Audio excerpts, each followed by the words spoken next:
Inaresto si Rizal dahil sa bintang na siya ay sangkot sa mga gawaing paghimagsik. Ikinulong siya sa Fort Santiago at matapos ng ilang araw, pulmar siyang ipinatapon sa dapitan, Zamboanga noong Hulyo 17 ng taong 1872.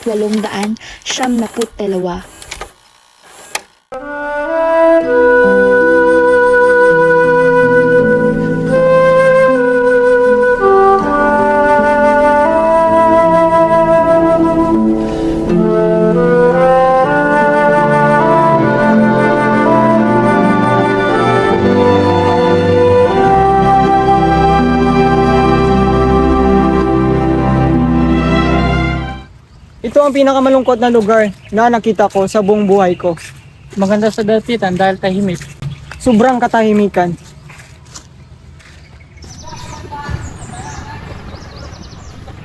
Magandang araw, Sir Rizal. Maligayang pagdating sa dapitan. Padre, ito pala si Jose Rizal, ang nagsulat ng nobelang No Limit Tangere at El Filibusterismo. Isang erehe. Ikinagagala ko makilala ka, Padre. Nagpadala ng sulat ang Gobernador General. Pwede kang pumili kung saan mo gustong manuluyan. Sa aking kwadro o kay Padre. Isang erehe? Matutulog sa aking kwadro? Hindi pwede. Magbalik loob ka muna sa simbahan. Sobra-sobra na ang paghimagsik nila sa buhay. Dahil sa praile, kami ay nagkawatak-watak. Ang iba nasa Hulo at ang iba naman ay nasa Hong Kong. Ikaw ba si Dr. Oliman? Nag-aral ako sa Europa, ngunit hindi ako si Dr. Oliman. Ngunit isa kang doktor. Gusto ko sanang magpagamot, kaso wala akong pera. Ngunit kung may gusto kang ipagawa sa akin, gagawin ko kapalit ng paggamot mo sa akin. Oh, si Dr. Jose Rizal. Magaling di ba naman gagamot yan? Oo nga. O Padre, gusto mo rin ba magpagamot? Okay lang ba sa iyo na maggamot ay isang erehe? Hindi mo na ba ako nakikilala, Pepe? Oh, Padre Sanchez! Nagagala ko makita ka, Padre Sanchez. Anong ginagawa mo dito, Padre Sanchez? Nandito ako para bisitahin ka. At pilitin ka magbalik loob sa simbahan. Padre Sanchez, para nakita ang isang ama, ngunit tutol ako sa iyong pakay. Nirespeto ko ang iyong desisyon. Kasalanan ang pagkakaroon ng anak bilang isang tayo. Pero ikaw, Pepe, ay pinuri kong anak.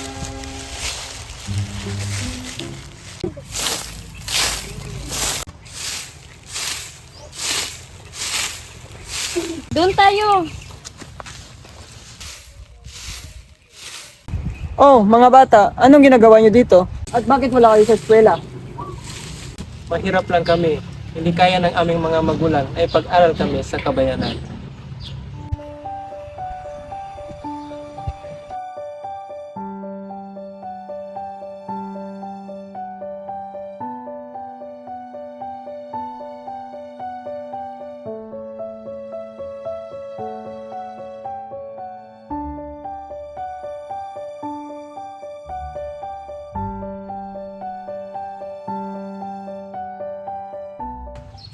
Dok Pepe, may naghahanap sa'yo. Papasukin mo sila. Hello, doctor. I heard a lot about you. Can you treat my father? He's blind. Doctor, can you heal me? Can you bring back my sight? I can promise, but I try my best. Doctor, did you know that we're neighbors in Hong Kong? And I heard a lot about you there. We traveled here in Philippines just to look for you. And please, can you do your best to heal my father? I will try. I'm sorry, Josephine. Your father is completely blind. It's too late to cure him. So we don't have any choice to stay here in the Philippines. We need to go back in Hong Kong. Stay here with me, Josephine. Stay here in Dapitan.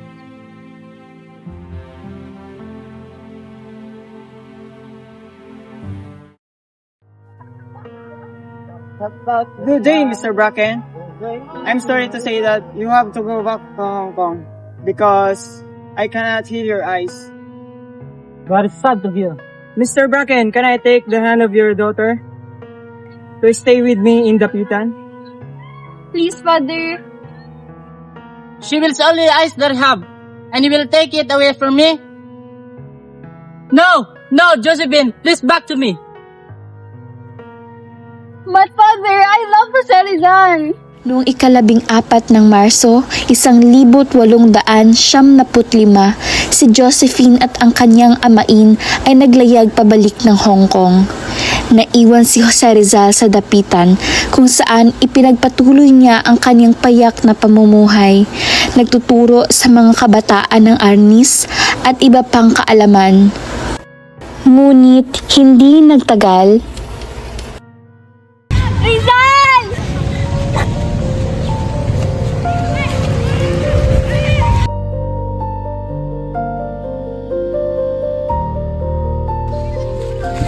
I found a companion for me, Daddy. Now we can be together. I'm so happy.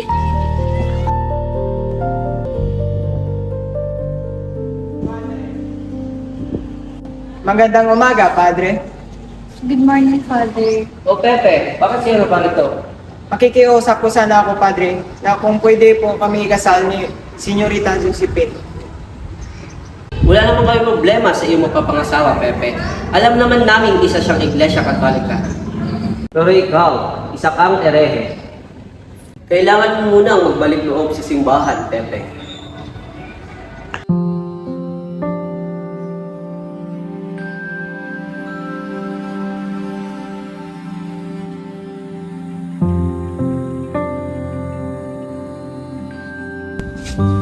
Come on, Josephine. Ayaw ko na.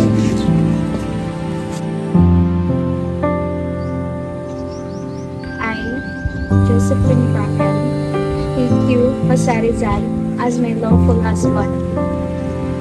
For better and for worse, for richer and poorer, Sickness and health, until death, do us part. I will love you and honor you in the days of my life.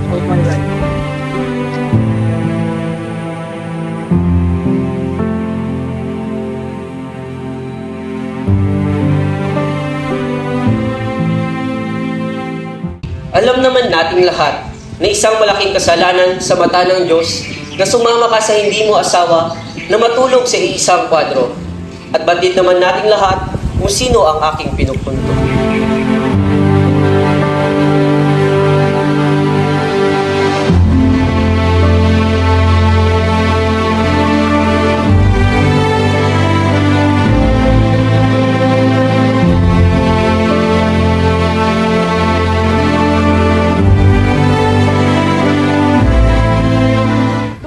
Dok Pepe! May problema tayo. O bakit anong problema? Manganganak na si Senyorita Josephine. Bakit ano nangyari? kanina pa po sumasakit ang tiyan ni Josephine. Baka manganganak na po sa Doc Pepe. Josephine, push! It's a boy.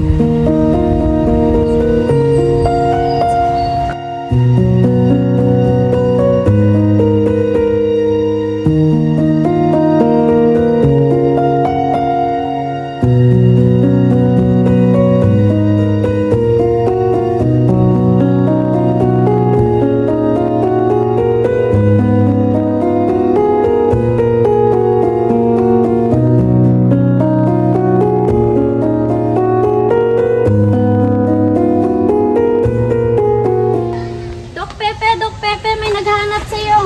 Doc Pepe. Pinadala ako ni Andres Bonifacio upang sabihin sa iyo na handa na ang revolusyon. Naalala mo pa ba nung inuli ka, 4 na taon nang nakalipas?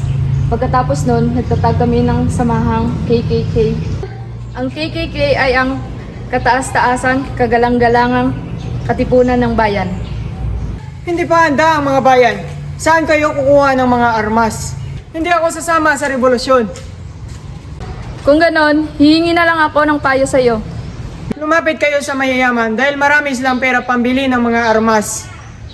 Pepe, Dumating na ang sulat mula sa Gobernador General. Maaari ka nang magtrabaho sa Cuba.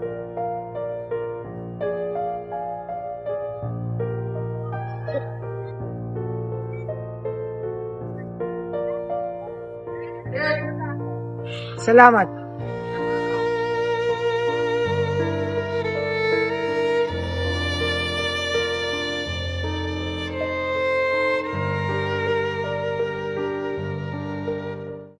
Si Jose Rizal ay inaresto ng mga otoridad ng Spain at ipinabalik sa Pilipinas bilang bilanggo. Pagdating sa Maynila, siya ay ikinulong sa Fort Santiago at hinarap ang kanyang paglilitis. Dr. Rizal, ako si Luis Rabiel Andrade, ang napili mong abogado. Ikaw ang aking napili dahil pamilya ang iyong apelyido. Ngunit maliit lang ang alam ko sa batas. Maliit din ang aking pananampalataya sa batas. Ayon sa Komisyon Sensora, ang kinakalaban ng iyong nobela ay ang gobyerno. Ang rehiyon, ang mga Kastila na kawani ng katarungan at ang karangalan ng Espanya. Napakadami ko namang kalaban. Kaya ipinagbawal nila ang pagpinta at pagbinta ng mga libro mo sa buong Pilipinas. Lahat ng mga isinulat ko ay purong katotohanan. Sa nobela ko, makikita ng mga Pilipino ang kanilang mga sarili.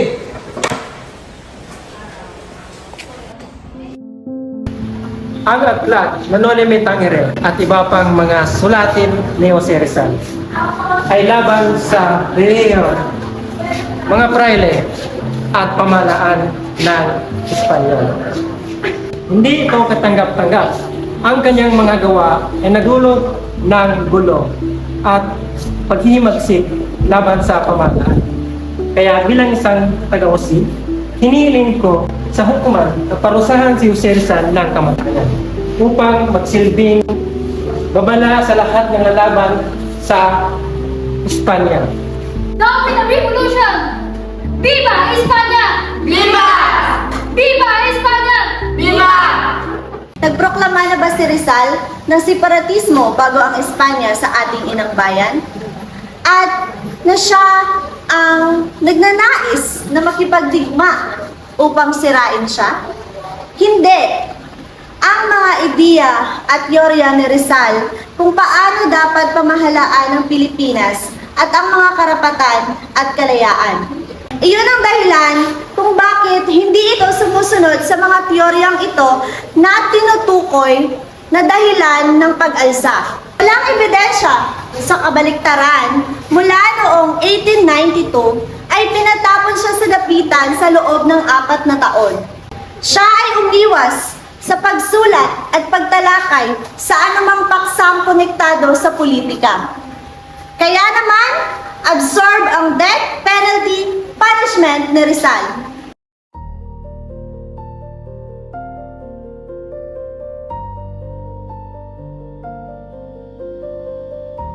This trial condemns Jose Rizal Mercado E. Alonzo with death penalty.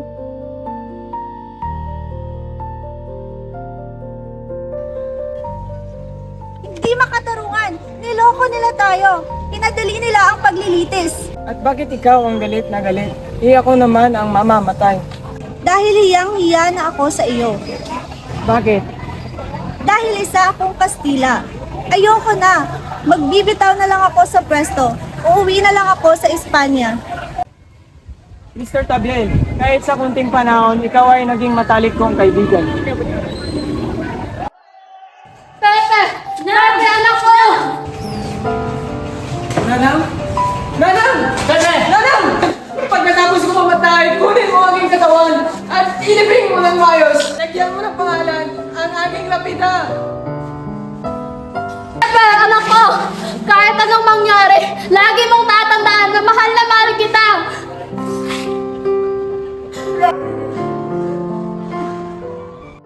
Adiós, padres y hermanos, trazos del alma mía, amigos de la infancia, y el perdido jugor. Adiós, dulce extranjera, mi amiga, mi alegría. Adiós, queridos seres, morir es descansar. Pepe! kaibigan, gusto ko sanang humingi sa inyo ng pabor. Na kung pwede, barilin niyo akong nakaharap. Hindi pwede.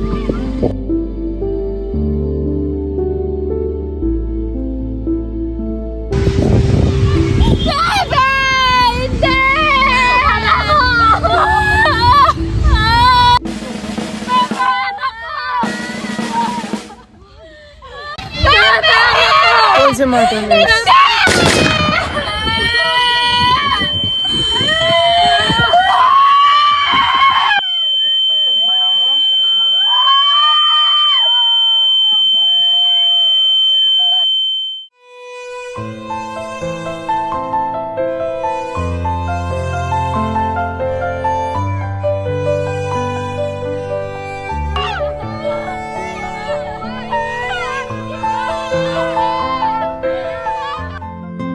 Sa Bagumbayan, pinatay si Jose Rizal noong ika-30 ng Disyembre, taong 1876.